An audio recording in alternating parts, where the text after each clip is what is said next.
என் father வாசிக்க, என் mummy ஆட, நானும் எங்க அண்ணன் உட்கார்ந்து வேடிக்கை பார்க்க ஒரே கூத்தா இருக்கும்.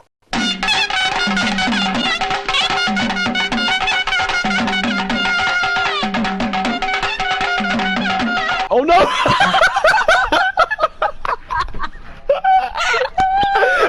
திருப்பரங்குன்றம் விவகாரத்தில் பார்த்தீங்கன்னாக்க நேற்று சம்பவங்கள் நடைபெற்றிருக்கிறது. உண்மையிலேயே சம்பவம் தான், சிறப்பான சம்பவம்னு சொல்லலாம்.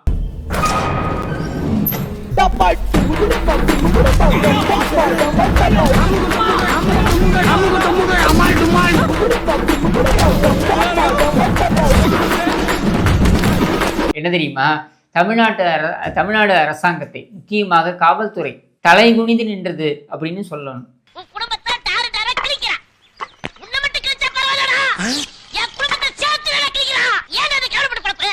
தமிழ்நாடு காவல்துறையை மிக பெரிய அளவில் மதிக்கக்கூடியவன் நான் அப்படின்ற அளவில் இந்த அளவுக்கு அவங்கள தலைகுனியை வச்சுட்டீங்களே அப்படின்னு சொல்லிட்டு இந்த ஆட்சியாளர்களை நான் குறை கூறுகிறேன். இறங்கி ஏதாவது செய்யலாமான்ற அளவுக்கு கோவம் வருது, அந்த அளவுக்கு கோவம் வருது. மற்றவங்களுக்கு வருதா அப்படின்னு எனக்கு தெரியல. அப்போ காவல்துறை ஒரு நீதிமன்றத்துக்கு முன்னால் தலை குனிகிறது என்றால் அந்த காவல்துறையை சரியாக வழிநடத்தவில்லை அப்படின்னு சொல்லிட்டு அந்த துறை சார்ந்த அமைச்சர் தலைகுனிய வேண்டும். யார் அந்த காவல்துறைக்கான அமைச்சர்? வேற யாரு? நான் தான். உனக்கெல்லாம் மானம், சூடு, சொரணை, ஈனம் எதுவுமே கிடையாதா? சோறு தானே திங்கிற. தலைகுனி வாரா, குனிஞ்சா விக்கி கீழே விழுந்துடும், குனியாம இருக்கலாம். இது ரொம்ப நாளைக்கு உழைக்கும்ல. உன் தலையில இருக்க விக்க விட இது நல்லாவே உழைக்கும். அதை கையில பிடிச்சுக்கணும், இல்லைன்னா பறந்துடும். அதாவது சென்னை உயர் நீதிமன்றத்தின் மதுரை கிளை இருக்கு இல்லையா, அதோடைய நீதியரசர் திரு ஜி.ஆர். சுவாமிநாதன் அவர்கள் சூடு, நீ சுடு காடு வார்த்தையாலே சுட்டு எரிக்கிறேடா பாவி.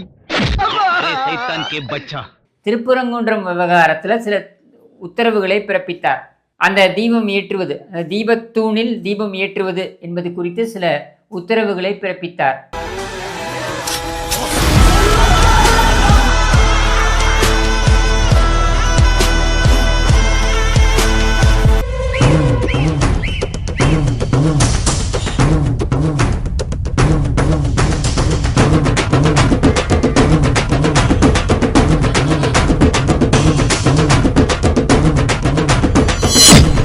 அந்த உத்தரவுகளை எல்லாம் நாங்கள் அமல்படுத்த முடியாது என்று கச்சை கட்டுக்கொண்டு நின்றார்கள். யாரு?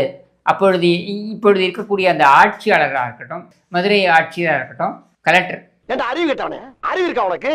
மடப்பல, முட்டாப்பல, சோத்த திங்கிறியா? சோத்த விட்டு லட்டிய திங்கிறியா?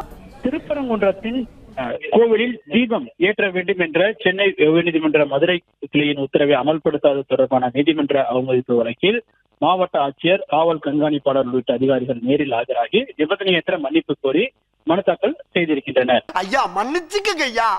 இனிமே இந்த மாதிரி பந்தா பண்றது, கூட ஒரு ஆளை வச்சுட்டு நாத்த மருந்து அடிச்சுக்கிறது, இதெல்லாம் பண்ண பப்ளிக்கா ஒரு கக்கூஸ் கட்டி உன்னை கழுவ விட்டுருவேன், ஜாக்கிரதை. அது மட்டும் இல்லாம அங்க மதுரையில் இருக்கக்கூடிய காவல்துறை உயர் அதிகாரி எந்த அளவுக்குன்னா அங்க கூடியிருந்த பக்தர்களை மிக அநாகரிகமாக பேசினார்கள், எகத்தாளமாக பேசினார்கள். அப்போ இதையெல்லாம் பதிவு செய்தது நீதிமன்றம். 4 வீடு வாங்கி திங்கிற நாய்க்கு பாலமே பாரு, பேச்ச பாரு. அவர்கள் மீது நீதிமன்ற அவமதிப்பு வழக்கு. நான் ஒரு உத்தரவு பிறப்பிக்கிறேன், ஒரு உயர் நீதிமன்றம் ஒரு உத்தரவை பிறப்பிக்கிறது என்றால் அதை நீங்கள் அமல்படுத்த முடியாது என்று சொல்கிறீர்கள் அப்படின்றதை எப்படி எடுத்துக்கிறது?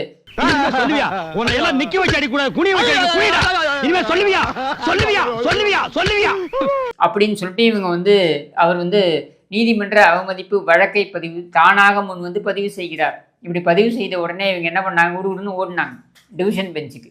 இந்த நீதியரசர் ஒருதலை பட்சமாக செயல்படுகிறார் அப்படின்ட்டு டிவிஷன் பெஞ்ச் இவரை புடனியிலேயே அடித்து திருப்பி அனுப்பியது. சோனமுத்தா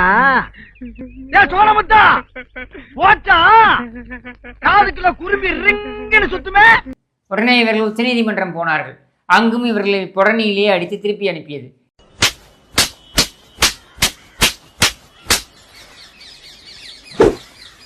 அப்படியா? ஆமா, எவ்வளவு அடிச்சாலும் திருந்த மாட்டாங்க, எவ்வளவு பேசினாலும் திருந்த மாட்டாங்க. மானம் கெட்டு திரியறதுல அது. ஆமா, அந்த மாதிரி ராசிகள் நிறைய இருக்கு. அந்த மாதிரி இப்படி அனுப்பின உடனே இங்க திரும்பி நிக்கிறாங்க. என்ன வீதாவேசமான பேச்சுக்கள்லாம் பேசினாங்க. அதாவது இது தமிழ்நாடுடா, நீ RSS நீதிபதிடா, வாடா போடா, எது நீதிபதியே வந்ததுல இருந்து ரொம்ப பண்ணிக்கிட்டு இருக்கேன், பேசாம பாத்துக்கிட்டு இருக்கீங்க. 4 போடுங்க, அப்பதான் சரிவிட்டு வரும்.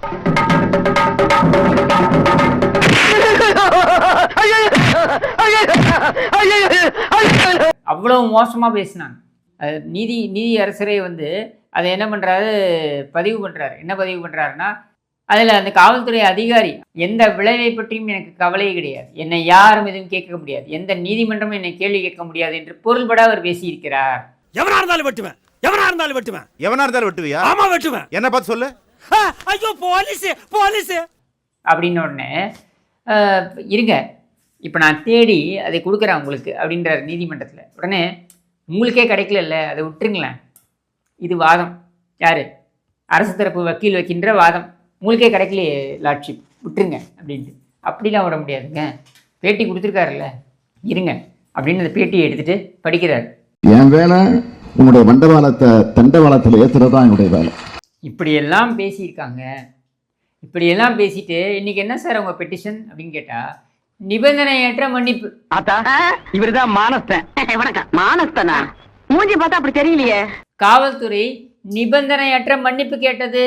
இதே ஜிஆர் சுவாமிநாதன் அவர்களுக்கு எதிராக பாராளுமன்றத்தில் பார்த்தீங்கன்னாக்க பிரியங்கா காந்தி உட்பட பெரிய ஒரு படையே திரண்டு கொண்டு வந்து அவரை பதவி நீக்க வேண்டும் என்று இவர்கள் தீர்மானம் கொண்டு வர வேண்டும் என்று இவர்கள் கையெழுத்து போட்டு கொடுத்தார்கள்.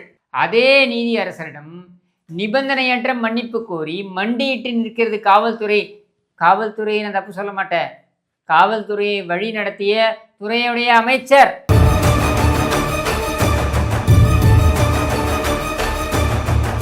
என்னண்ணே நீங்க அரசியல்ல பெரிய கிரிமினலா? நாங்க எப்படி? காவல்துறைக்கு வேறு ஒருவர் பொறுப்பாக இருந்தால் அந்த அமைச்சர் தூக்கி எறியப்பட்டிருப்பார். ஆனால் இங்கே ஸ்டாலின் தான் இருந்திருக்க அமைச்சர். அந்த நேரடி கட்டுப்பாட்டில் இருக்கக்கூடிய காவல்துறை மண்டியிட்டு மன்னிப்பு கோரி இருக்கிறது. வெரி குட், நீ பாஸ் பண்ணிட்ட. இனி ஹையில் செருப்புல இருந்து 50 ரூபா செருப்பு வரைக்கும் எந்த செருப்புல அடிச்சாலும் உனக்கு கூச்சமோ வெக்கமோ இருக்காது. இப்போ எப்படி மாத்துறாங்க தெரியுமா? செய்திகள் எல்லா ஊடகங்களையும் காவல்துறை மன்னிப்பு கேட்டது குறித்து, சரணாகதி அடைந்தது குறித்து யாருமே பேசலை. ஆனால் மாறி ஆட்சியர் அவர் மன்னிப்பு கோரி இருக்கிறார்னு மீடியாவில் பரப்புறாங்க. எரிச்சல் வருது உனே, நான் கெட்ட வாரத்தில் திக்கி போயிருவேன். அப்புறம் பெத்தம் கொதிக்குது உன்னை பார்க்க போயிரு. ஆட்சியரும் மன்னிப்பு கோரினார். காவல்துறையுடைய மன்னிப்பை நீதியரசர் என்ன சொல்றாருன்னா, சரி இந்த பேச்செல்லாம் பேசிட்டு நீங்க வந்து மன்னிப்பு கேட்கறீங்களே, சரி போ படிச்சு போ. முகரக்கட்டைய பார்த்தாலே மூட விட்டாகுதுடா, போடா அப்படின்னு சொல்லிட்டு ஆட்சியரை பொறுத்த வரைக்கும் நான் மன்னிக்கவே மாட்டேன் என்று சொல்கிறார். நீ வா, உயர்நீதிமன்றம் ஒரு உத்தரவு போடுது, அந்த உயர்நீதிமன்ற உத்தரவை நீ மதிக்காம நீ ஒரு உத்தரவு போடுவியா? உயர்நீதிமன்றத்தின் உத்தரவை விட அதிகாரம் பெற்றவர் ஆட்சியர்.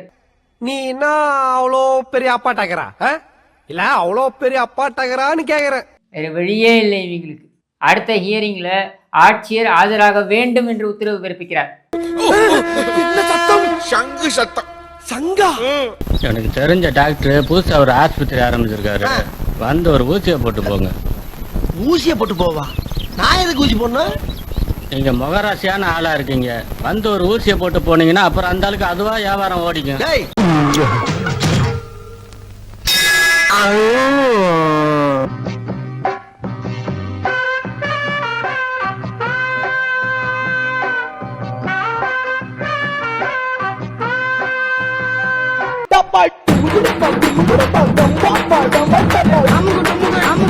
அமுகு டுமுகு அமால் டுமால்